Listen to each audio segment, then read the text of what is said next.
Hello everyone, welcome to my channel. आज की इस वीडियो में मैं आपको स्ट्रैप कुर्ती की कटिंग और स्टिचिंग बताऊंगी। तो सबसे पहले मैं अस्तर के कपड़े में कटिंग करूंगी। तो मैंने अस्तर लिया है और इसको 4 पार्ट्स में मैंने रखा हुआ है यहाँ पे। और ये हमारे कपड़े की लंबाई है और ये चौड़ाई है। तो सबसे पहले यहाँ ऊपर से हमें लेंथ के लिए निशान लगाना है कुर्ती की। तो जितनी भी आपको रेडी लेंथ चाहिए उससे आप 2 इंच बढ़ा के लीजिए। जैसे मुझे कुर्ती की रेडी लेंथ चाहिए 43 इंच की, तो मैंने 2 इंच बढ़ा के यानी कि 45 इंच का यहाँ पे कपड़ा लिया है। अब यहाँ ऊपर की तरफ है, मैं नज़दीक से आपको दिखा देती हूँ। तो ये जो फोल्डेड वाली साइड है, यहाँ से अंदर की तरफ को हमें शोल्डर्स के लिए निशान लगाना है। तो जितना भी आपका शोल्डर है उसका हाफ़ कर दीजिए। जैसे मेरे मेजरमेंट में 15 इंच का शोल्डर आता है, तो उसका हाफ़ करके मैं यहाँ पर निशान लगा रही हूँ। तो ये शोल्डर के लिए निशान लगाया। अब ये जो निशान लगा है यहाँ पे इंच टेप को रखना है हमें, और इंच टेप को बिल्कुल सेंटर से फोल्ड करके एक सेंटर पे हमें निशान और लगाना है। अब इस पॉइंट से यहाँ शोल्डर वाला जो पॉइंट हमने लगाया, इन दोनों पॉइंट के बीच में हमें इंच टेप को रखना है, और ये जितना भी आएगा इसका भी सेंटर हमें ले लेना है। तो ये मैंने इसका यहाँ पे भी सेंटर ले लिया है। अब इस पॉइंट से नीचे को हमें आर्म होल के लिए निशान लगाना है। लेकिन अगर आपको शोल्डर स्ट्रैप बहुत बाहर को नहीं चाहिए तो आप इस पॉइंट से आधा इंच और अंदर को करके निशान लगाइएगा आर्म होल के लिए। लेकिन मुझे शोल्डर स्ट्रैप थोड़े से बाहर को चाहिए, इसलिए मैं ये जो सेंटर वाला निशान है ना, यहाँ से ही नीचे को आर्म होल के लिए निशान लगा रही हूँ। तो मेरे मेजरमेंट में आर्म होल है 6.5 इंच का। तो 6.5 इंच पे मैंने निशान लगाया, और इस निशान को ऊपर हमें सीधी लाइन से ज्वाइन कर देना है। अब यहाँ पे बस्ट के लिए निशान लगाएंगे। तो जितना भी आपका बस्ट साइज़ है आप उसको 4 से डिवाइड करिए और आधा इंच की लूजिंग ऐड करिए।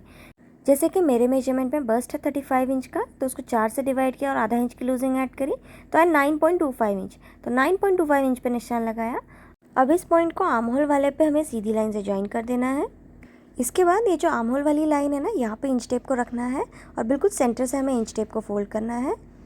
और ये जो हमने अभी सेंटर पे निशान लगाया, इसको नीचे की तरफ से हमें फिर से इंच टेप को रख के सेंटर से फोल्ड करना है, और एक निशान और लगा लेना है बीच में।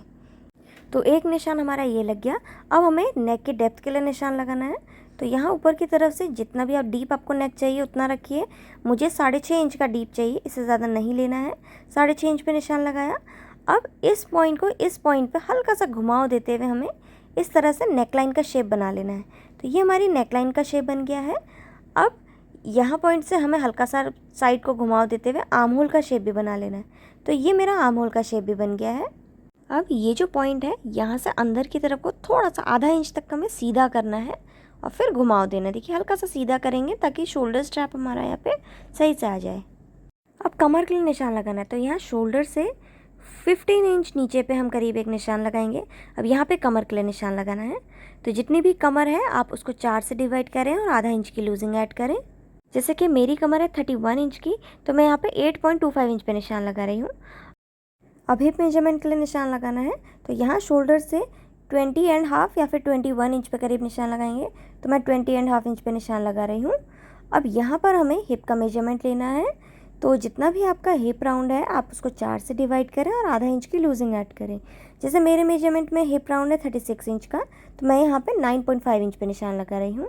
अब इन तीनों पॉइंट्स को हमें सीधी लाइन से ज्वाइन कर देना है। इसके बाद बाहर साइड में 1.5 इंच का सिलाई मार्जिन भी हमें ले लेना है। तो हिप राउंड तक का निशान लग गया। अब इसके नीचे बॉटम वाले हिस्से पे हम निशान लगाएंगे। तो जितना हमने हिप का मेजरमेंट लिया है सेम उतना ही यहाँ बॉटम के लिए भी लेंगे। तो नीचे पे भी 9.5 इंच पे ही मैं निशान लगा रही हूँ। अब इस पॉइंट को ऊपर हमें सीधी लाइन से ज्वाइन कर देना है हिप मेजरमेंट वाले निशान पे, और जो साइड है वहाँ पे 1.5 इंच का सिलाई मार्जिन भी आ गया है। अब मार्किंग कंप्लीट हो चुकी है। अब हमें सेम मार्किंग के ऊपर इसकी कटिंग कर लेनी है। तो ये जो नेकलाइन वाला हिस्सा है यहाँ से मैं कट करना स्टार्ट कर रही हूँ। अभी ये जो ऊपर वाला हिस्सा है ना, इसको हमें संभाल के रखना है, इसको हटाना नहीं है। इस हिसाब से हम स्ट्रैप्स कट करेंगे। अब बाकी का साइड वाला भी सेम मार्किंग के ऊपर कट कर लेना है। अब सेम इसी तरह से हमें अपने मेन फैब्रिक में भी कटिंग कर लेनी है। तो यहाँ पे आप देख सकते हैं मेन फैब्रिक को भी मैंने इसी तरह से यहाँ पे कट कर लिया है। अब इसको सिलने से पहले हमें शोल्डर के स्ट्रैप्स बनाने हैं। तो उसके लिए जो मैंने कपड़ा आपको संभाल के रखने को बोला था वो हमें लेना है। देखिए यहाँ पे शोल्डर मार्क किया था और ये आर्म होल वाला निशान है। इस तरह से मैंने मार्किंग करी थी। अब मैं इसको थोड़ा सा सीधा करके यहाँ पे रख रही हूँ। तो यहाँ पे देखिए ये जो आर्म होल वाली लाइन थी ना, इसको हमें मेजर करना है। तो ये 5 इंच का मेरे उसमें आ रहा है। तो जितना भी ये आएगा इसका हमें डबल लेना है। तो 5 इंच है तो इसका हम डबल कर लेंगे, तो हो गया हमारा 10 इंच। तो 10 इंच तक की मैं शोल्डर पट्टी कट करूँगी। तो यहाँ पे 10 इंच लंबी मैंने 2 शोल्डर पट्टी कट कर ली है और इसकी जो चौड़ाई है वो है 2.25 इंच की। तो इस तरह से हमारे 2 शोल्डर स्ट्रैप यहाँ पे बनेंगे। तो अब एक पट्टी मैं ले रही हूँ, इसको हमें बिल्कुल सेंटर से फोल्ड करना है और यहाँ पे जितनी भी चौड़ी आपको शोल्डर पट्टी चाहिए उतने पे सिलाई लगा लेंगे। तो मैं यहाँ पे सिलाई लगा लूँगी। तो यहाँ पे देखिए मैंने इसमें सिलाई लगा दी है और अब इसको हमें सीधी तरफ को पलट लेना है। तो यहाँ पे देखिए मैंने सीधी तरफ को इसको पलट लिया है और शोल्डर स्ट्रैप बन के रेडी है। अब हमें कुर्ती का एक हिस्सा लेना है और इसकी नेकलाइन जो है वो थोड़ी सी लूज़ ना हो, इसलिए यहाँ पे पेपर पेस्टिंग में लगाऊंगी।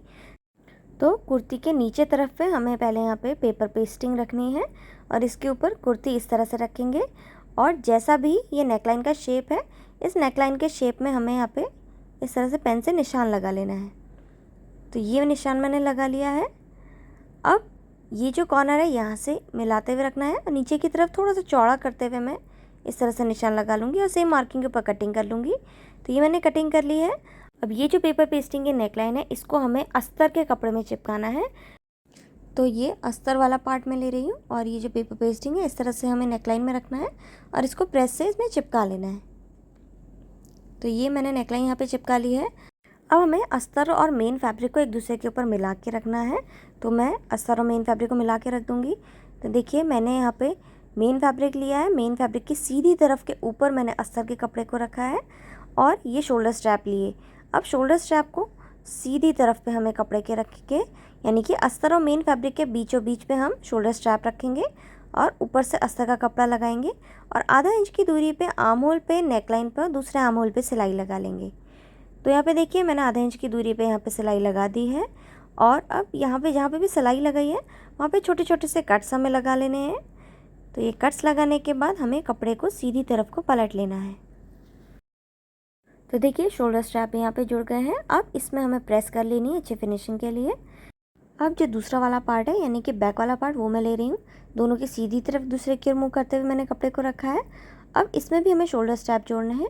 तो ये फ्रंट पार्ट मैं ले रही हूँ और फ्रंट पार्ट को पलट के रखना है। इस तरह से रखेंगे कि अस्तर वाला अस्तर की ओर को होना चाहिए और मेन फैब्रिक की ओर को होना चाहिए। तो पहले हम यहाँ पे शोल्डर स्ट्रैप को इस तरह से मिला के दोनों तरफ पे रखेंगे और इस कपड़े के ऊपर अब हमें हमारा जो बैक वाले का मेन फैब्रिक है वो रखना है। तो इस तरह से फैला के मैं रख रही हूँ। बस ध्यान रहे सीधी तरफ नीचे को होनी चाहिए। ये देखिए सीधी तरफ की ओर को होनी चाहिए और अस्तर वाली की तरफ की ओर को होनी चाहिए। तो इस तरह से हमने रखा। अब बस इसके भी आर्म होल में और नेकलाइन में सिलाई लगा लेनी है। तो देखिए नेकलाइन और आर्म होल में सिलाई लगा दी है और इसमें भी छोटे छोटे से कट्स हमने लगा दिए हैं। अब इसको भी हम सीधी तरफ को पलट लेंगे। तो सीधी तरफ को आप पलट के देख सकते हैं, इसके भी शोल्डर स्ट्रैप्स यहाँ पे ज्वाइन हो चुके हैं। अब प्रेस कर लेनी है अच्छी फिनिशिंग के लिए। तो प्रेस भी मैंने कर ली है। अब यहाँ साइड में हिप मेजरमेंट तक अपनी फिटिंग की सिलाई लगानी है। तो ये मैंने फिटिंग की सिलाई यहाँ पे लगा दी है और इसके बाद जो इसका जो चाक वाला हिस्सा है यहाँ पर भी हमें एक्स्ट्रा कपड़े को डबल फोल्ड कर देना है और इसमें भी यहाँ पे सिलाई लगा लेनी है। तो इस तरह से यहाँ पे भी सिलाई लगाने के बाद इसका जो बॉटम वाला घेर है इसमें भी मैं यहाँ पे डबल फोल्ड करके इसमें भी सिलाई लगा लूँगी।